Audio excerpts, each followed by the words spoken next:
Think about a war fought in the name of God to get rid of corrupt, tyrannical kings. Sounds pretty noble, right? But what if the liberators, in all their righteous anger, just became the new oppressors? Did Usman dan Fodio's jihad, a movement that was supposed to heal the land, end up unleashing its own brand of terror?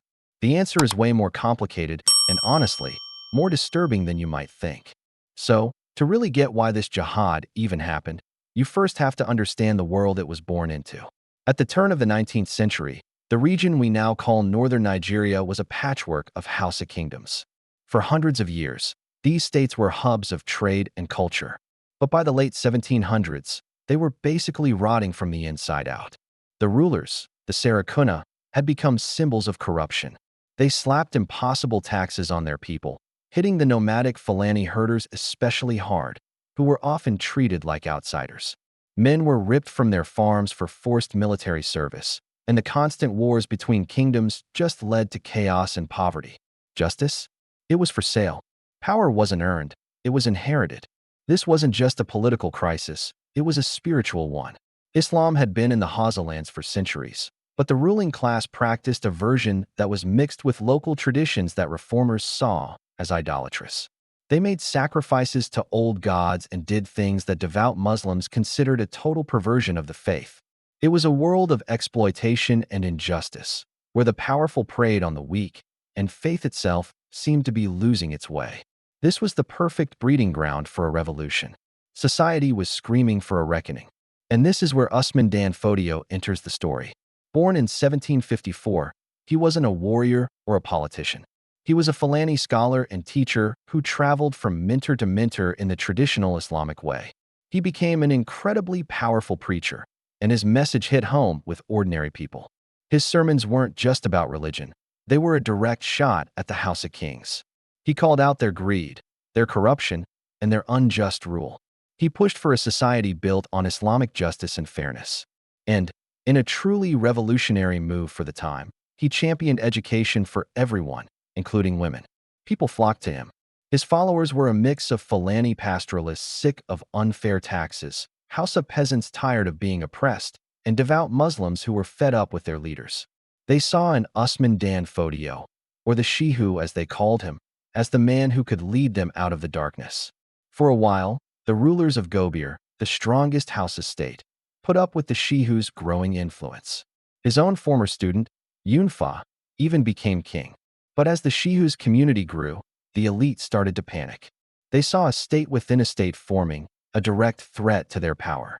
The sultans of Gobir started cracking down, forbidding the Shehu's followers from preaching or even from wearing their traditional turbans and veils. The tension was boiling over. The Shehu, who had once only preached reform, started talking about the need for self-defense. In 1804, King Yunfa exiled him from Gobir. It was a fatal mistake, and it was the final straw. That exile was the breaking point. Usman dan Fodio declared that he'd been attacked by an unbeliever and called for jihad. This wasn't just a rebellion. He framed it as a religious duty to tear down tyranny and build a state run by Islamic law, or Sharia. An army quickly gathered, and what came next was a shockingly fast and successful military campaign. The war, from 1804 to 1808, was a true clash of ideologies. On one side, you had the old Hausa kingdoms and their traditional armies. On the other, you had a passionate, mobile, and incredibly motivated force, all united by faith and a hunger for change.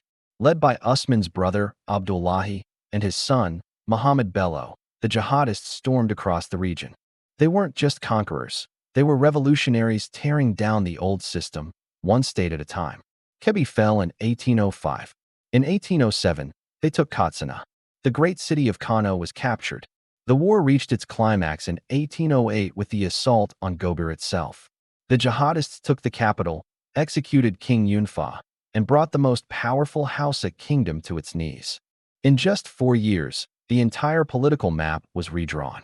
From the ashes of the Hausa states, Usman dan Fodio's movement created the Sokoto Caliphate.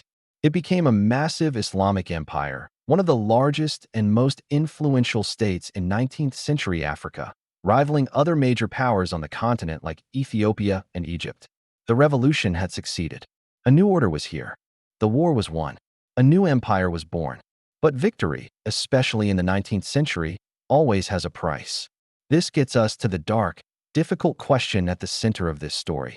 Did this holy war for justice unleash its own form of terror? Now, let's be very clear.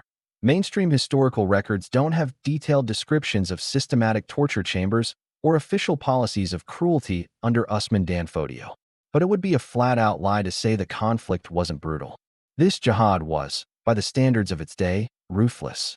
Executing captured leaders like King Yunfa was pretty standard practice in warfare back then. It was a way to make sure the old regime couldn't make a comeback. And the enslavement of captives was another brutal reality of the war. Those who fought against the jihad were seen as enemies of God, and their enslavement was considered a legitimate consequence of war. While the Caliphate later officially prohibited enslaving fellow Muslims, enforcement was spotty, and some Muslims, especially those considered not orthodox enough, were still enslaved. Plus, the slave economy became a major part of the Caliphate, though it was complex, with enslaved people serving in homes and in the military, not always the same as the chattel slavery of the Americas. Now, it's crucial to remember that the Hausa rulers were also known for their own brutalities, which was a big reason the jihad started in the first place. So, in many ways, the violence was just a continuation of the harsh realities of the time. However, there are some deeply disturbing stories that have been passed down. Some oral traditions, especially from a Hausa point of view, talk about horrific atrocities, like people being buried alive. While these specific accounts are very difficult to verify through academic sources and don't seem to reflect official policy, they absolutely point to the incredible trauma the war caused. So, what's the truth about torture? It's not a simple yes or no. The jihad wasn't a campaign of systematic torture as we might think of it today, but it was a war. And war is, by its very nature, extremely violent. It was a revolution that used the brutal tools of its era: execution, enslavement, and total war against anyone who stood in its way. A more just society may have been the promise, but it was built on a foundation of conquest and blood. The liberators got rid of one type of oppression, but for their enemies, they just replaced it with another that was just as terrifying. So, how should we look back at Usman dan Fodio and the empire he built? His legacy is just a bundle of massive contradictions. On one hand, the Sokoto Caliphate was an incredible achievement. It pulled a huge, fractured region together under one government. It set up a system of Islamic law that, in theory at least, was meant to be fairer and less corrupt than what the Hausa kings offered. The Caliphate became a major hub for learning and trade. Literacy spread, and that emphasis on education, even for women, was a huge social step forward. For a lot of people, the jihad delivered on its promise of a better, more just, more devout world. And yet, all of this was built on a brutal conquest. The Caliphate's rule wasn't exactly welcomed by everyone, and anyone who resisted was often met with force. The state they built was very centralized and patriarchal, and while it aimed to stop certain abuses, it enforced its own strict social and legal codes. The slave trade, while changed to protect Muslims, still went on, and slave labor became a huge part of the Caliphate's economy. Today, the legacy of that jihad still echoes across Nigeria and West Africa. For some, it's a powerful symbol of Islamic reform and fighting back against tyranny. For others, it's a painful memory of conquest and being driven from their homes. The very word jihad is loaded with modern meaning, and conflicts in the region today are sometimes, rightly or wrongly, seen through the lens of this 19th century holy war. Ultimately, the story of Usman dan Fodio isn't some simple fairy tale of good versus evil. It's a messy, complicated, and often bloody story about what happens when faith, power, and revolution collide. It reminds us that chasing a perfect society can lead to some very imperfect, even brutal, results, and that the line between being a liberator and a conqueror can be terrifyingly thin. It leaves us with a question that history keeps throwing at us. Can a war for a good cause ever be truly clean? Can the violence needed to end injustice ever be completely justified? I'm really curious to know what you think.